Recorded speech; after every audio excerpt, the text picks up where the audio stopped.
Finalement, Yellow Star, gagner ici, c'est très spécial, j'imagine, pour vous. Est-ce que vous voulez dire quelque chose à la fin d'ici?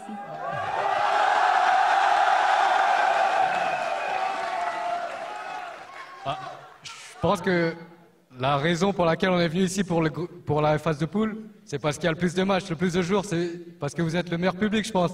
Hein?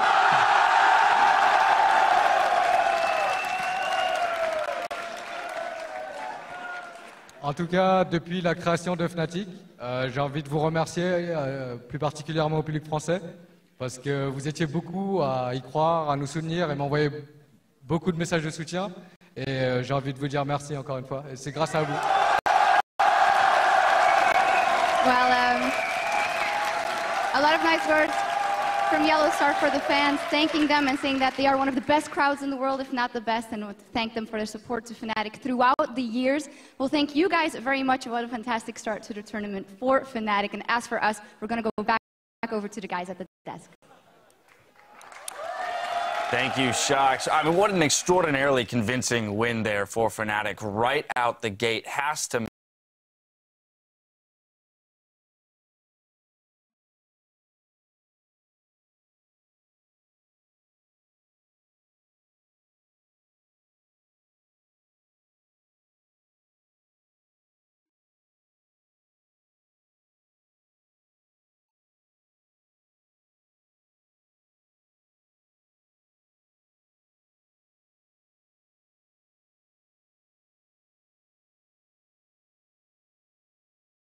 sure there's no vision so you can set up the engage. Because if you don't get that, you're not going to win that 5v5. I wouldn't even think it's just the Dragon. The laning phase in general was such a problem because I think with picks like that, you have to play so aggressive. You need to be the one that is pushing the enemy into their towers, and then you allow the jungler to do his thing. Kakao was farming the entire time. He got a Sightstone early. That is not the way you want to go about fighting a lot and fighting early. I want to get Yamato in here. What do you pinpoint as the failure for IG? I feel like the biggest problem with IG, I feel in the first rotation, they pick Skarner. Skarner is a champion that has so obvious weaknesses. And as Jad mentioned before, IG likes to play around their top lane. The first pick, Fnatic, like the Elise first pick was very, very good because it almost guarantees them to get the stronger 2v2 matchup. And with that in mind, the Skarner is a farm jungler, very weak against Elise in general, and has very, very obvious weaknesses in the shape of Ozzy. All right, well, we saw, again, a very convincing win out of Fnatic here. Last thing I want to hit is just the importance of having won this first game, but also in such convincing fashion when we look towards 5 more best-of-1s to close out this group stage. You know, it is important, and I think they played the lane swap situation very well, but at the same time, you can get the momentum off of that win, but if I'm Fnatic, there's not really a lot of takeaway from that game because so much of that was IG absolutely messing up the lane swap and giving them an insane pressure and a very good farm advantage. So it's kind of business as usual for Fnatic. Exactly. I wouldn't get too hyped up about it. Well, it was a quick start for the World Championship here with the win going over to Fnatic. Now we need to step away as Cloud9 and AHQ take to the stage, but don't go anywhere. We'll be back with a look into that matchup when we return. Cool.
everyone. Now, before we jump into our next match, we want to tell you about something that is new to Worlds this year. Players can directly support their favorite teams by picking up Worlds team icons.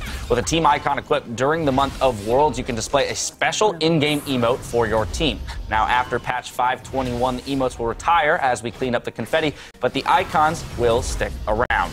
Now, of course, let's jump into our next Rumble on the Rift between North America's Cloud9 and AHQ Esports.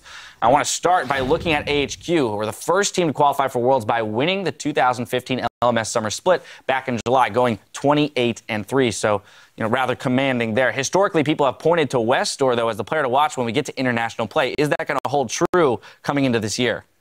That's the big question, right? I don't think this is the meta is going to be good for Westor, but at the same time, when he plays these champions like these safe picks like Victor and Azir, but he was first and foremost famous for playing those assassins back in season 4 in solo queue. So I'm expecting this meta to also favor him. Question of whether or not they can adjust to that, to those picks in the mid lane. Crumbs, what about you? What's most important here looking into this matchup? Well, this should be a really explosive game because from the statistics, AHQ has actually a team that gets a lot of good early game leads. So at 10 minutes, they usually have a pretty nice lead. But the interesting thing, when it reaches to 20 minutes, their lead almost always just balloons out of control. So they are a team that really knows how to snowball a game if they get the lead. Now, the troubling thing for Cloud9 is that in their gauntlet run, they fell behind in 8 out of the 14 games. So if they give a lead to... That's at 10 minutes, correct? Yeah, at 10 minutes. So if they fall behind in that early game, they're very likely to lose a game, especially considering that they lost every first and second game except for the finals, in which this is a best of one. It's a group stage best of one. You don't get to a redo to make it out of groups. And in this particular matchup, too, HQ, they like to fight early, right? And there's not going to be any Devourer, Shyvana stacking shenanigans, because if you try and do that against HQ, they're just going to kick your ass in the early game, and your jungler's never going to be relevant. This is where High needs to really step up, right? And there's a mismatch in the top lane, too, with the Ziv and Balls issue. I think Ziv is an outstanding mid laner. Balls has been having his troubles, and they got to show more in the early game for sure.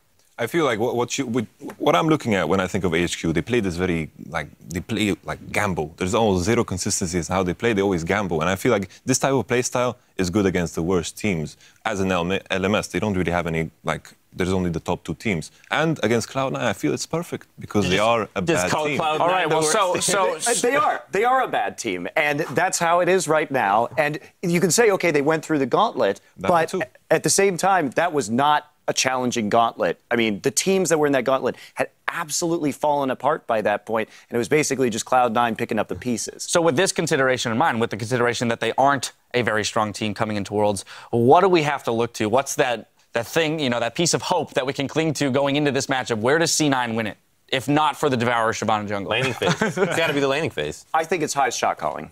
The shot calling. I feel Sneaky and Incarnation have had good individual performances. Karma Draven. What? Karma Draven win lane. Win lane, win game.